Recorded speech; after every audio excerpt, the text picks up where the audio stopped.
Pessoal, é o seguinte, a notícia que eu tenho para trazer nesse vídeo é que eu já estou curado do Covid. Peguei a doença, tomei o remédio, a doença se foi, então resolvi fazer um breve relato do meu quadro clínico durante os dias da doença.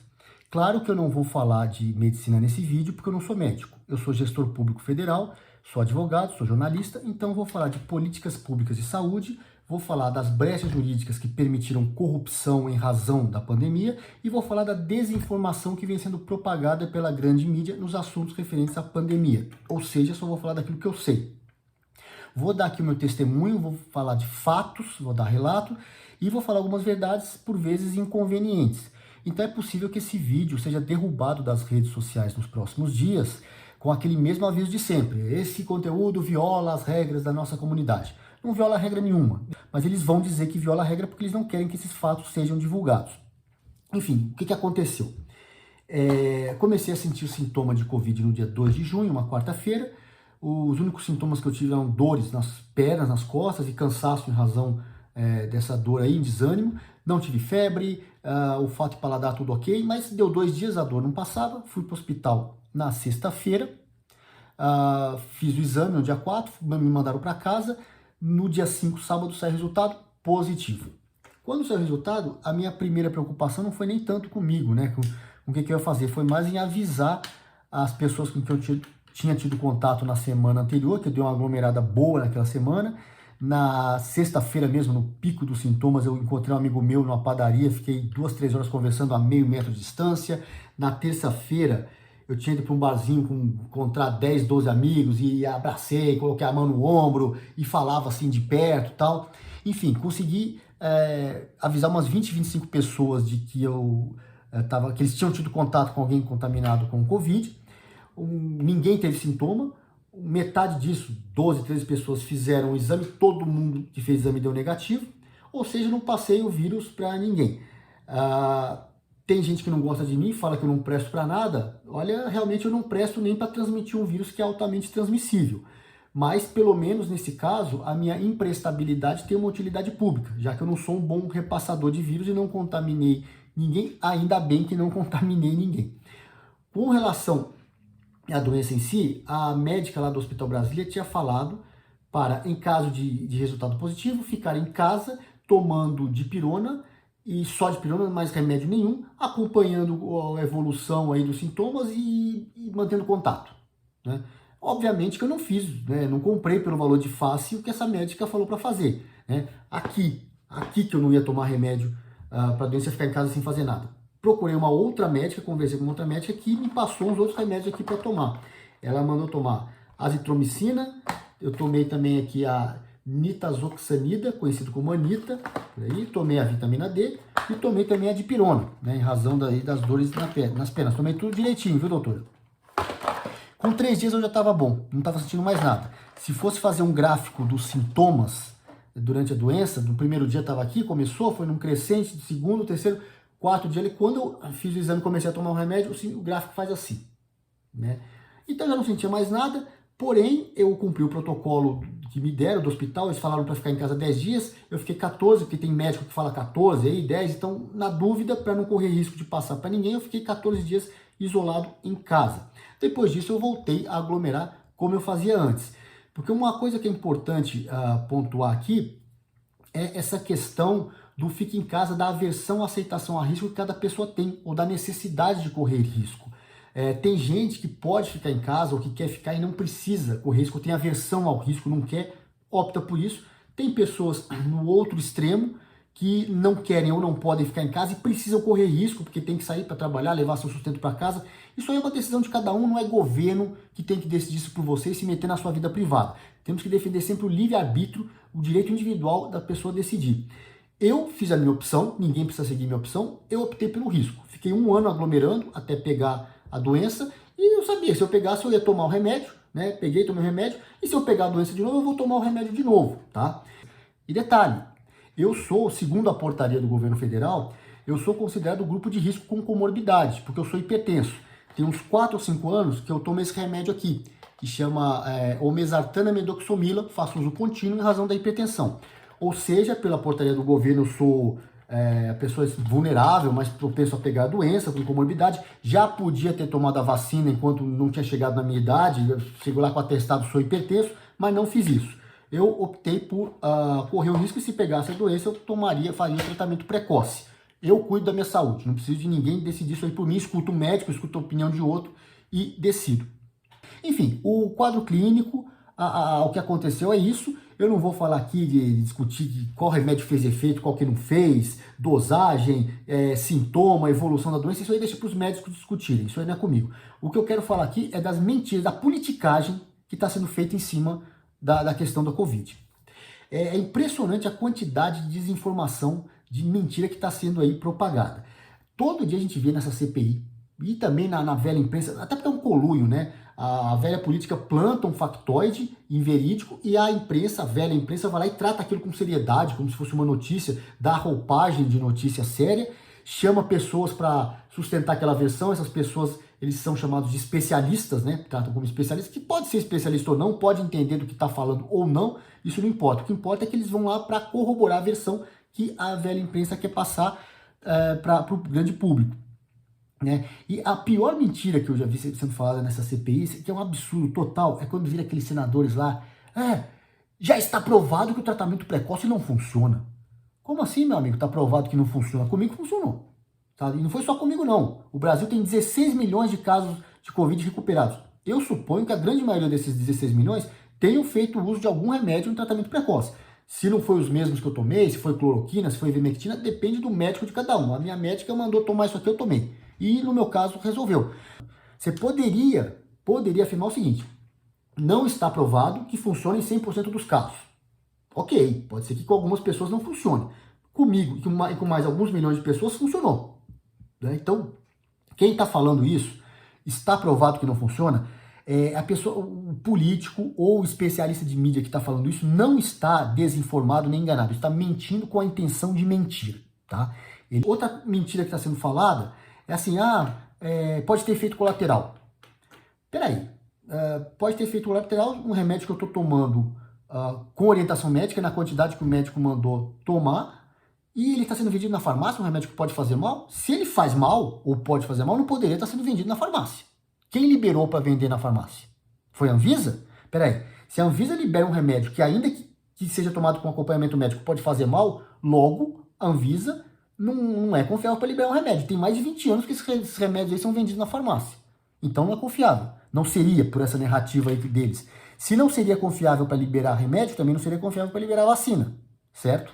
Inclusive liberaram a vacina na base da pressão. Uma delas lá não atingiu o nível mínimo que era exigido, mas em razão da situação de emergência vamos liberar. Leia-se, liberou na base da pressão política. Né? Enfim, mas isso aí é só a narrativa desse pessoal do terrorismo pandêmico que não para em pé, certo? É óbvio que se um remédio é vendido há mais de 20 anos na farmácia, ele não vai fazer mal, se você tomar dentro da dosagem que o seu médico mandar você tomar. Então, gente, um remédio que não vai te fazer mal e pode ou não resolver a doença, por que não tomar? Você não tem nada a perder e pode ou não ganhar, por que não tomar? Certo? Mas tem gente falando ou querendo te impedir de tomar esses medicamentos. E por que eles querem fazer isso? Vamos entrar agora então na parte suja, né? Na politicalha mesmo, baixa, rasteira, de por que estão fazendo tudo isso. Seguinte, o vírus está aí, para quem quiser ver, ele foi disseminado no mundo aí há mais de um ano atrás, no começo de 2020, um vírus que pode vir a matar mesmo, ele pode ser letal, e dá problema, né? Você tem que tomar suas precauções, mas tem gente que não está nem aí para a vida das pessoas, né? Esses são os verdadeiros genocidas que estão querendo ganhar com a pandemia, por isso eles precisam fazer com que a pandemia dure mais tempo. Tem gente da velha política que comemorou a chegada da pandemia, né? Que achou legal, que achou útil a pandemia. Ainda bem que a natureza, contra a vontade da humanidade, criou esse monstro chamado coronavírus, porque esse monstro está permitindo que os cegos enxerguem, que os cegos comecem a enxergar, que apenas o Estado é capaz de dar solução a determinadas crises. Então, a velha política, os próceres da velha política, os coronéis, a turma do coronelismo e chá de voto, seja na zona rural, seja na periferia das grandes cidades, Eles tinham as suas redes clientelistas, né? E eles não têm mais o mesmo espaço dentro da máquina pública para angariar recursos para manter essas redes clientelistas, porque isso custa dinheiro. Essa história do voto de cabresto, né, do coronelismo chá de voto, troca de favores entre eleitor e eleito, isso custa dinheiro. E esse dinheiro era extraído, subtraído da máquina pública através de ocupação de cargos aí, e de vários mecanismos por onde esse clientelismo era exercido na máquina pública. O modelo político do atual governo rompeu com esse espaço que a velha política tinha. Então eles ficaram desesperados, ficaram numa crise de abstinência, tinha dívida para pagar, assumiram dívidas aí durante a campanha, tinha que manter essa rede toda funcionando, que é a rede que garante o poder da velha política, e estavam desesperados até que surja o Covid. Então eles viram nisso uma oportunidade de criar um regime especial, criar uma forma de continuar, de voltar a extrair recursos públicos para sustentar suas máquinas eleitorais e para alimentar a corrupção. Qual foi esse sistema? O principal mecanismo foi a dispensa de concorrência pública para as compras governamentais. Ou seja, o nome técnico é licitação. Em razão da pandemia não dá tempo de fazer todo o processo de licitação, então vamos sair comprando do que necessário. E aí isso aí é usado para comprar respirador, balão de oxigênio, vacina, remédio, máscara, luva, tudo relacionado à Covid. Essas compras são feitas pelas prefeituras, pelos governos estaduais. Foi decidido que o governo federal não podia fazer essas compras, ele tinha só que repassar dinheiro para prefeituras e governos estaduais. Quem tomou essa decisão sabia que ia haver muito desvio na ponta, nas prefeituras e governos. A intenção foi que que facilitasse o desvio lá de recurso público para manter, para sustentar a máquina, a estrutura de poder da velha política. Foi feito com essa intenção de facilitar a corrupção, certo? E com esse sistema criado, eles querem fazer, claro, com que esse sistema perdure por mais tempo. Esse regime de exceção, entre aspas, vamos dizer assim. Só que para justificar a existência dessas compras aí esculhambadas que estão fazendo, é preciso que o estado de pandemia dure por mais tempo. É preciso que as pessoas fiquem com medo, fiquem em casa, que o vírus, que a pandemia persista, né, durante mais tempo. Por isso que a mídia toca um terror muito maior do que a realidade. É outro setor aí que perdeu recurso que tinha no passado. Então, ou seja, estão criando esse estado de pandemia e chega ao ponto, eles chegam ao ponto de querer impedir as pessoas de tomar o remédio, de fazer tratamento precoce. Eu não sou contra o debate público, não sou contra você defender a sua tese. Não gosto do remédio, eu sou contra o remédio. Defenda a sua tese, né? Sendo médico ou não, mesmo que seja um palpiteiro, vai dar palpite contra o remédio, beleza. Você tem uma versão, uma opinião, você tem uma opinião contrária. E, desculpa, essas pessoas não estão do lado da verdade. Muitos ali não têm capacidade intelectual de elaborar um argumento decente, então eles partem para o silenciamento do outro lado. Você não pode contestar o argumento deles, é derrubada de vídeo em rede social, é todo tipo de censura, a grande mídia só dá uma versão das coisas, não dá o debate plural. Então esse pessoal fica falando contra o tratamento precoce. Até aí ainda vai lá, porque eles falam e qualquer pessoa com mínimo de esclarecimento não acredita no que esses caras estão falando. Aí eles partem para a briga, né? Eles querem proibir você de escolher tomar o seu médico e você, no caso, de escolher o tratamento precoce. Começam a judicializar, entrar com ação judicial para que as prefeituras, os governos estaduais não possam fornecer remédio, não possam comprar remédio, né? Ou seja, eles não querem deixar você decidir sobre a sua vida, eles querem te proibir de tomar o remédio e te obrigar a tomar a vacina, tá? E só lembrando aqui que não são contraditórios, né? Vacina e remédio, você pode tomar os dois, mas para a cabeça desse pessoal aí, você não pode tomar o remédio e é obrigado a tomar a vacina. Por que isso? Porque, além da intenção de que as pessoas não se curem e não resolvam o problema rápido da pandemia, e de que isso prejudique mais a economia com as pessoas ficando em casa, além disso, tem a corrupção propriamente dita, a corrupção direta. E como se diz no jargão político de corrupção, você tem o boi gordo. O boi gordo é aquele que você enfia a faca e sai sangue, onde tem muito recurso com potencial de ser desviado. Isso aqui, esses remédios que eu tomei, tudo aqui, ó, genérico. Patente vencida, isso aqui custa R$20 ou menos cada caixa disso aqui. Eu gastei menos de R$80 com tudo isso. E custou mais caro foi isso aqui, ó, esse oxímetro, custou 120.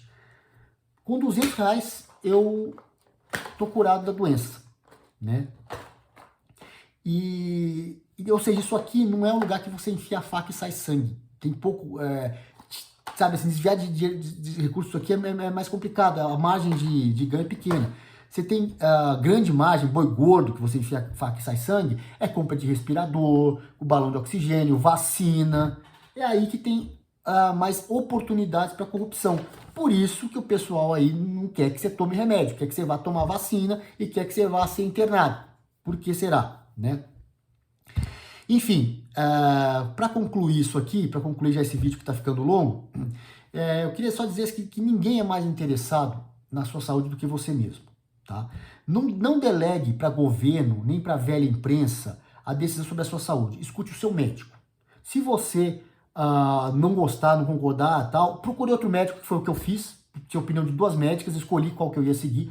Escute mais de um médico, mas não escute esse pessoal da velha política, esses palpiteiros aí, que tem interesse escuso por trás, ou então da imprensa. Olha, você acha que, desculpa, esses grandes veículos de comunicação estão preocupados com a sua saúde? Você acha que eles querem a sua saúde? Não, eles querem sua audiência, tá? Eles vão falar o que for necessário ser falado, verdade ou não, não importa, desde que prenda a sua audiência, porque a sua audiência é um instrumento de sobrevivência da velha imprensa. É com a sua audiência que ele consegue vender anúncio, captar recursos, e através da sua audiência ele garante o poder político, porque ele influencia a opinião das pessoas. A mídia hoje não informa nada, ela quer formar opinião, ela quer te dar os fatos, uma parte da verdade, para você concluir aquilo que ela quer que você conclua, e você vai ficar achando que concluiu aquilo sozinho. Não, ela não te dá a verdade toda, ela te dá só metade da verdade, ou menos da metade da verdade, para você concluir isso. Por exemplo, ele só mostra as pessoas falando mal do tratamento precoce, não mostra vários médicos que tem por aí defendendo tratamento precoce. Isso você não vê na velha imprensa, ela só mostra o lado que fala mal do tratamento, para que as pessoas concluam que não se deve tomar remédio. Eu fico pensando, desses 500 mil mortos, é o número oficial, quantos ali que não tomaram tratamento precoce, seja porque não tinham acesso ao medicamento, seja porque foram influenciados por essas pessoas para não tomar o remédio, e aí acabaram vindo a óbito ou tendo outras consequências mais graves. Nós não temos esse número, infelizmente, é um problema aí que é triste, mas que a gente detecta aí que aconteceu sim, né? E só para concluir, então, eu queria dizer aqui que, gente, nessa questão toda da Covid, o mundo não está dividido entre os que vão tomar vacina e os que vão tomar remédio, os que vão ficar em casa e os que vão aglomerar. Não é essa, isso aí é uma falácia que vem sendo pregada aí pela grande mídia, pela velha imprensa. O mundo está dividido entre as pessoas que querem simplesmente cuidar da sua própria vida, decidir sobre a sua saúde, e aqueles que querem se meter na vida dos outros. Aqueles que têm um projeto de poder de mandar na vida dos outros. Para dizer assim, olha, você não pode tomar remédio, é obrigado a tomar vacina, você é obrigado a ficar em casa. Que obrigado a coisa nenhuma. O governo não pode mandar na vida das pessoas desse jeito, sabe? Isso aí é coisa de quem tem DNA ditatorial e genocida. Essas pessoas que defendem isso aí, pelo menos uma parte delas, defendem os maiores genocidas de toda a história humana. O socialista Mao Tse Tung matou 65 milhões de pessoas, o socialista Stalin matou 25 milhões de pessoas, e são ídolos dessa gente aí que se diz preocupada com a sua saúde. Ambos ditadores genocidas. É essa gente, são os seguidores desse aí, que estão dizendo para você não tomar remédio, para você ficar em casa, perder seu emprego, acabar com a sua vida. Enfim, isso é o que eu tinha para passar. E a questão aí, claro, eu sempre defendo o livre-arbítrio, liberdade individual. Você escuta quem você quiser. Eu escuto médico, escuto mais de um médico, não escuto aí... sendo gestor público, eu não escuto essa turma da velha política. Sendo jornalista, eu não escuto jornalistas da velha imprensa. Nada disso, tá?